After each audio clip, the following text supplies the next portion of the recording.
Let's get it on. All right, Top Billin back at it again with another Think Like a GM. This time focusing on that second pick for Seattle. And listen, I got to keep telling you guys, it's like 51st dates, right? I'm doing my style of draft here, right? My style of draft prognostication or analysis, think like a GM and all that. So you don't got to come telling me what somebody said in some other website or some YouTube or something like that, because I couldn't give a shit less. I'm doing shit my way right here, and you can either take that for what it's worth, or you can just go talk to those cats, right? I don't need to hear what somebody else says because it doesn't matter to me, man. What matters to me is addressing Seattle's needs in the way that I think it should be addressed. Now, Seattle needs to be a line of scrimmage dependent defense. To me, that should be the first and foremost thing that they address. Now, I understand there are needs pretty much across the board, right? But there are ways that you can mitigate that, right? You got to go by value, and you have to go by, like, what do you need the most, right? People keep talking about edge players. I'm going to do something right here on your man, Drew Sanders, who is an edge player, and he can be played off ball, so he may actually be able to fill in, right, twofold in places that Seattle needs help at. Between the two, you would think that they would need off-ball linebacker help more than edge player. I said it before. You just drafted Boye Mafe.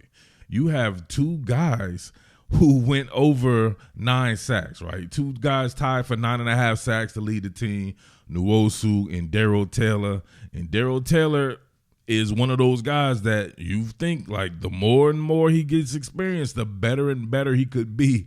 I know you didn't expect 9.5 sacks from that guy. What happens if he plays even more, if he's able to get in a rhythm, if he really focuses on that rushing defense factor? Would you really want to take a cat like that off the field who already showed you he could give you 9.5 sacks? Now, you're going to take him off the field because you drafted Boye Mafe.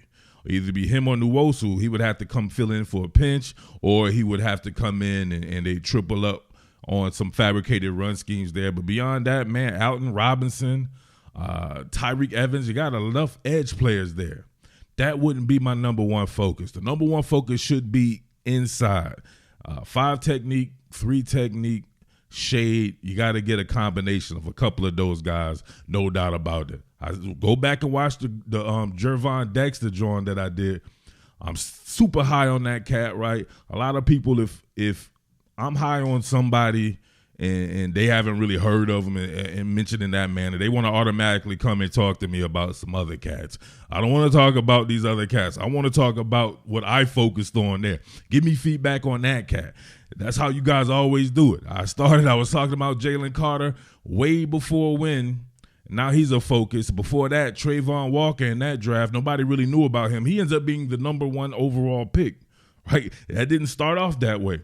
You got to let the draft process play out. Gervon Dexter is that dude. I'm telling you, man, he reminds me of Chris Jones from the Kansas City Chiefs. Both of those guys didn't have high sack numbers in college, but if you look at it and go from exactly what they're deployed to do, a guy like Gervon Dexter could end up being a double-digit sack guy. He's just that much of a freak, dude. I'm telling you that right now. You can try to pretend like it isn't and talk about these other cats. Gervon Dexter is that dude. If you're able to get him kind of like a Chris Jones, maybe he does go in the second round.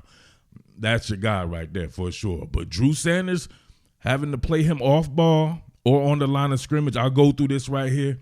I think he's very talented. No doubt about that. I do think he has some stuff to work on in his frame. Right, being 230 pounds at 6'5", that's scary right there in the NFL. There's a rule that I try to tell everybody: for every inch, you have to add 10 pounds. So if you think a guy is 230 pounds, he's 6'5", that's pretty skinny. At 6'3", he's 230 pounds. He's a little bit more stout because you just took 2 inches of height away and he still have that weight on. 6'1", 230, you can see he starts to get bigger and bigger, pause like that. But 6'5", 230 pounds, that's real thin, and that's off ball or on the line of scrimmage there. But he's got so much talent that you have to give this guy a look to it. We'll check it out right here, the good and bad. All right. What more can I say? Top Billin. All right, remember, when you're speaking linebacker, safety, running back, you're speaking my language. Those are the positions that I played. This man, as an off-ball linebacker, you have to keep him clean. I don't find him overly physical, despite him actually being a line of scrimmage player as well, and I don't find him able to navigate blocks that well. But when he's kept clean, he's nasty. So we see right here, they normally run a 3-3, right? I hate that defense, the worst defense, and I hate it just because I know being a linebacker is tough. You're going to have a ton of uncovered linemen to deal with. If you can't stack and shed blocks, you're toast. And if you look at Cody Barton and Jordan Brooks, both of them struggle with uncorking, right? They cannot get off blocks. That's why they need to be surrounded by guys who can. I mentioned a guy I did something on Noah Sewell. He's a guy who can work with blocks. He's a bigger, stouter linebacker, over 250 pounds. He's somebody you play next to a Barton or next to a Jordan Brooks. I believe Sanders is a guy you play in place of those guys. Watch him working right here. He gets to work backside, even though he's to the strength of the formation. The play is working this direction here. Now, he's able to skirt around the block right here from the guard, and you can see right there he's clean. He doesn't necessarily detonate on contact right here, right? He's not one of these strikers. Like, he's not his boy next. This bumper pool, that Mama Drummer right there is cold. He's a striker. I've been watching him. He's been in the league, it seems like 8 years, right, in the SEC for sure. He's a cat. I actually show you some examples of him, and you can see the difference in hitting there. But Sanders, he does have that quickness. Being 6'5" at that position, I don't think it is a advantage at all, to be honest with you, because you're going to have to deal with a lot of guys who are just shorter than you. Trying to tackle smaller running backs, 5'9", and you're 6'5" out in the open field, I think it could be to your detriment. But obviously at 6'5" is to your advantage if you're on the line of scrimmage and you're talking about having to involve hand fighting, chicken fighting stage and all of that, being able to hand-to-hand combat and everything. That's to your advantage. So I'm not big on the 6'5" linebackers there. Most of you see them. Most of the guys are 6'2", 6'3", or even smaller than that. But you do have some guys who be balling out there, like my man Tremaine Edmonds. That dude is the truth at 6'5", but I believe he's more like 250 pounds as well. But as you can see here, man, Sanders can get to the rock. All right, remember, on money downs, they put him as an edge player and let him rush the passer. So first 2 downs, he's off ball. The third down, he's on ball on the line of scrimmage as an edge player. And look at this here. Oh, look at that. Pseudo driving Miss Daisy on the left tackle here, right? We can see him looking like it could be an arc run. He plays him like it's an arc run, sticks that foot in the ground, then gets up in his chest. My man is unable to dock the boat here, right? He gets a hand free right there, right? Undertaker's his ass, right? Choke slamming him all up on his neck, all up under his neck right there, and get into Max Johnson right here for the sack. Love it, love it. Remember, I got insight to this kid. A good buddy of mine's son played on a team with him in Alabama, Kevin Harris, who since transferred to Georgia Tech. And I used to talk to little Kevin, he's 6'5".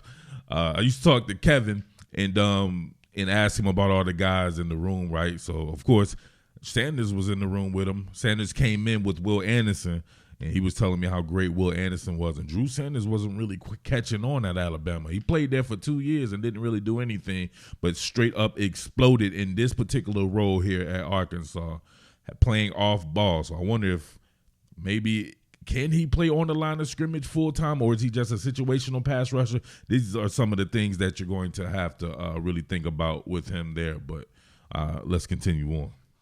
All right, here you go. Now I want you to notice the pad level playing in traffic here. Look how high he is. All right, he helps get in on the tackle there, but that's got to be difficult to do if you're playing with that high a pad level. Look how damn near straight up he's standing, right?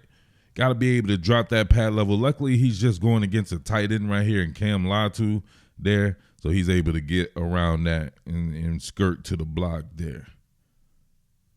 But got to change that elevation if you're him. Now you can see him working weak side here. Runs going in this direction, so he's able to chase it down. You got Bumper Pool working to the strength of the formation here, and you can see him be able to work like that, right? Sifting, and then continues down. I like that.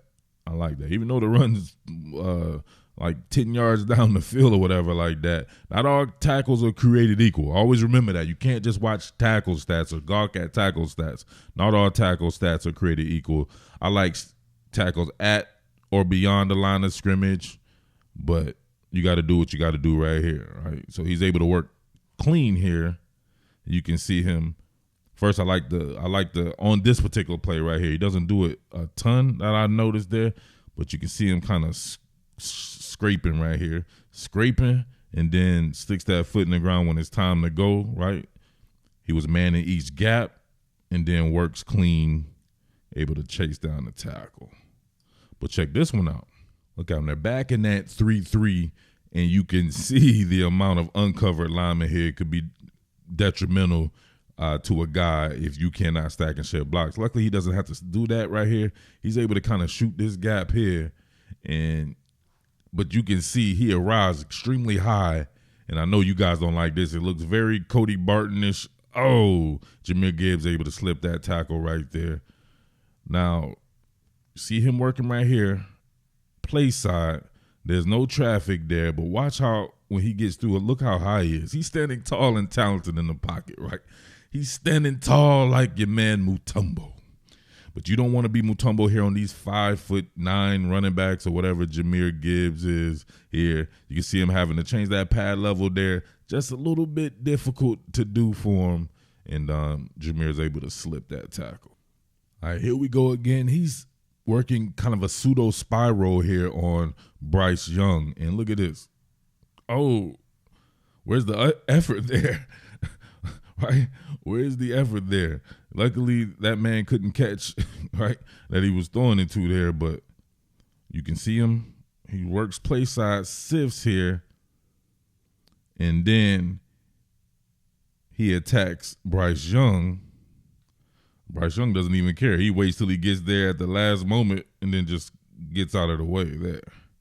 Got to see a little bit better effort on something like that. Even on the chase down, didn't look that like he was putting in a dope effort on that particular play. Let's see him work against Emil Ekiyor here, working from a motorcycle stance against the right guard. Nothing there. You can tell he wants to kind of beat everyone with the same couple of moves, right? Either pretend like you're going to run the arc, maybe get into your chest a little bit, or actually just try to finesse his way through there. Same deal right here. You can see him taking inventory against Ekiyor. Tries to hit him with the arm overdrawn right there, but Ekiyor gets into his chest, and you can just see the size difference there. It might be a damn near a 60, 70-pound difference there. But you can see right there, he had nothing to offer it really in the strength department against Ekiyor. Bryce Young able to get the pass off. All right, you see him right here. He'll be floating. You see him float. Bryce Young detaches, and he does a good job of running Young down. Young stumbling right there. I think they called that a sack too. My man started stumbling right there. Bryce Young, Pitbull on his ass. Bryce Young starts to stumble, right? Like a chick in a scary movie right there. And he's able to corral him right there. But some pretty good open field athleticism. Bryce Young not the best athlete you'll see out there, but I definitely like this particular effort right there. Nice. Here's what you definitely don't want to see.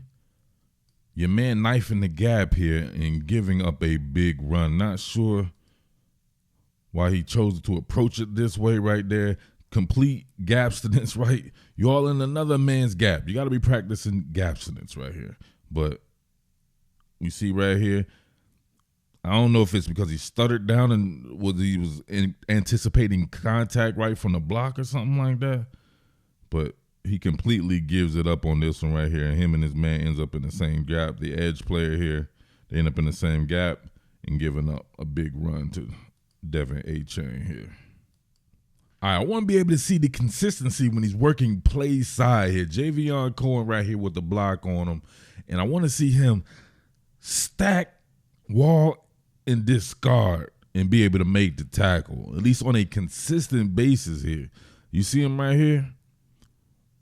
That ain't nothing. He runs himself out of the play right there. Luckily, you got people working, like Bumper Pool working weak side here. But there's a way that you can still be involved in the play and not necessarily give yourself up. Now, you can say that he's flushing the play back inside. No doubt about that. But what happens if that does not work, right? You can always be involved in as well, right? If you center a man up and work if you saw that Gervon Dexter drawing that I did right there, he makes himself to where he's in both gaps, right? He's working both of these drawings right here. If somebody is approaching, he wants to get in the play. So you can see here,